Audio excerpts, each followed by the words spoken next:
بسم اللہ الرحمن الرحیم۔ اللہ گواہ ہے کہ میرے لیے سعدان کی خاردار جھاڑی پر جگ کر رات گزار لینا یا زنجیروں میں قید ہو کر کھینچا جانا اس بات سے زیادہ بہتر ہے کہ میں روز قیامت پروردگار سے اس عالم میں ملاقات کروں کہ کسی بندے پر ظلم کر چکا ہوں یا دنیا کے کسی معمولی مال کو غصب کیا ہو۔ بھلا میں کسی شخص پر بھی اس نفس کے لیے کس طرح ظلم کروں گا جو فنا کی طرف بہت جلد پلٹنے والا ہے اور زمین کے اندر بہت دنوں رہنے والا ہے۔ اللہ کی قسم، میں نے عقیل کو خود دیکھا ہے کہ انہوں نے فقر و فاقے کی بنا پر تمہارے حصے کے گندم میں سے 3 کلو کا مطالبہ کیا تھا، جبکہ ان کے بچوں کے بال غربت کی بنا پر پراگندہ ہو چکے تھے اور ان کے چہروں کے رنگ یوں بدل چکے تھے جیسے انہیں تیل چھڑک کر سیاہ بنایا گیا ہو۔ اور انہوں نے مجھ سے بار بار تقاضا کیا اور مکرر اپنے مطالبے کو دہرایا، تو میں نے ان کی طرف کان دھر دیے اور وہ یہ سمجھے کہ شاید میں دین بیچنے اور اپنے راستے کو چھوڑ کر ان کے مطالبے پر چلنے کے لیے تیار ہو گیا ہوں۔ لیکن میں نے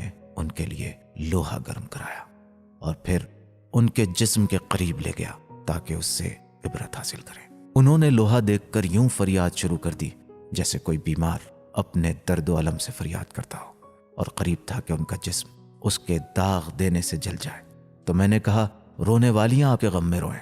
اے عقیل، آپ اس لوہے کی حدت سے فریاد کر رہے ہیں جسے ایک انسان نے فقط ہنسی مذاق میں تپایا ہے، اور مجھے اس آگ کی طرف کھینچ رہے ہیں جسے خدا جبار نے اپنے غضب کی بنیاد پر بھڑکایا ہے۔ آپ اذیت سے فریاد کریں اور میں جہنم سے فریاد نہ کروں۔ اس سے زیادہ تعجب خیز بات یہ ہے کہ ایک رات ایک شخص اشعث بن قیس میرے پاس شہد میں گندھا ہوا حلوہ برتن میں رکھ کر لایا، جو مجھے اس قدر ناگوار تھا جیسے سانپ کے تھوک یا قے سے گوندا گیا ہو۔ میں نے پوچھا کہ یہ کوئی انعام ہے یا زکوٰۃ یا صدقہ جو ہم اہل بیت پر حرام ہے؟ اس نے کہا کہ یہ کچھ نہیں ہے، یہ فقط ایک ہدیہ ہے۔ میں نے کہا کہ پسر مردہ عورتیں تجھ کو روئیں، تو دین خدا کے راستے سے آ کر مجھے دھوکہ دینا چاہتا ہے۔ تیرا دماغ خراب ہو گیا ہے یا تو پاگل ہو گیا ہے یا ہذیان بک رہا ہے، آخر ہے کیا؟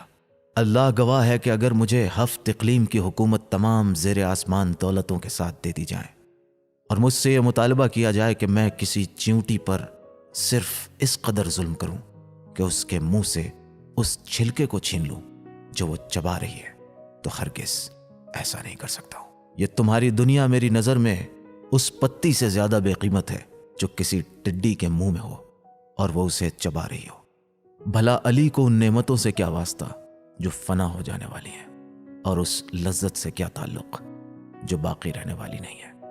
میں اللہ کی پناہ چاہتا ہوں عقل کے خواب غفلت میں پڑ جانے اور لغزشوں کی برائیوں سے، اور اسی سے مدد کا طلبگار ہوں۔ سبیل میڈیا، قرآن و اہل بیت کا راستہ، کامیابی کا راستہ۔